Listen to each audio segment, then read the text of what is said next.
This is the 17 of my 30-day challenge. আসসালামু আলাইকুম ওয়া রাহমাতুল্লাহ।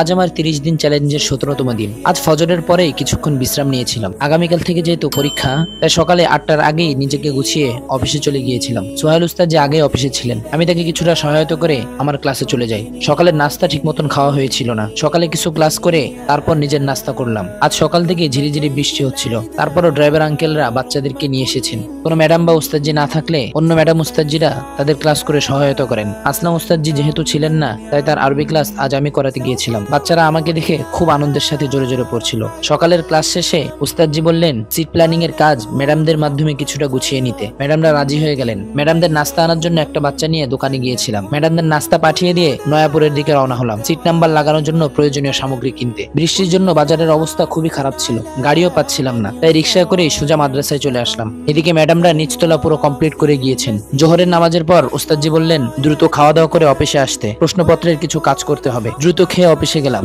এদিকে উস্তাদজিরা অন্যান্য শ্রেণীতে সিট বন্টনের কাজ করছেন। আমি দ্রুত প্রশ্নের কাজ শেষ করে তাদের সাথে সেই কাজে শরিক হই। কিছু রুমে বেঞ্চ ও সিট নাম্বার নিয়ে ঝামেলা থাকায় ক্লাস অনুযায়ী রুম পরিবর্তন করতে হয়েছে। আজ শেষে প্রতিবারের মতো এবারও বড় উস্তাদজি আমাদেরকে নাস্তার জন্য টাকা দিয়েছিলেন। সবাই মিলে বৃষ্টির মধ্যে ঝালমুড়ির আয়োজন করেছিলাম এবং সকলেই মজা করে খেয়েছিলাম। ক্লান্তি আর আনন্দ মেশানো এক মুহূর্ত। এদিকে আসলাম ভাই বলেছিলেন যেহেতু ছেলের অসুস্থতার কারণে হঠাৎ হাসপাতালে চলে যেতে হয়েছিল, হয়তোবা তার বাসায় অনেক ময়লা আবর্জনা হয়ে রয়েছে। এদিকে তিনি চাবিও নিয়ে গিয়েছেন, তাই তালা ভেঙে হলেও বাসাটা গুছিয়ে দিয়ে আসতে আমি আর সোহেল উস্তাদজি তালা কাটার জন্য ব্লেড কিনতে গিয়েছিলাম। ব্লেড কিনে মাদ্রাসা না এসে সোজা তার বাসায় গেলাম। বড় তালা কাটতে অনেক ঝামেলা হচ্ছিল, তবুও শেষমেশ সোহেল উস্তাদজি কাটলেন। ভিতরে ঢুকে দেখি বাসার অনেক খারাপ অবস্থা। যেহেতু হঠাৎ চলে গিয়েছিলেন, হয়তোবা গুছিয়ে যেতে পারেননি এবং তিনি জানতেনও না যে এতদিন থাকা লাগবে। সন্ধ্যার পর থেকে প্রায় রাত 10:30 পর্যন্ত বাসা গুছিয়ে মাদ্রাসায় আসলাম। ক্লান্ত শরীরে খাওয়া দাওয়া সেরে আগে আগে ঘুমিয়ে পড়েছিলাম। এই ছিল আজকের দিনের গল্প। দেখা হবে আগামী দিন। সুস্থ থাকবেন। জাযাকাল্লাহু খায়রান। তাবারাকাল্লাহু ফীকুম। আল্লাহ হাফেজ।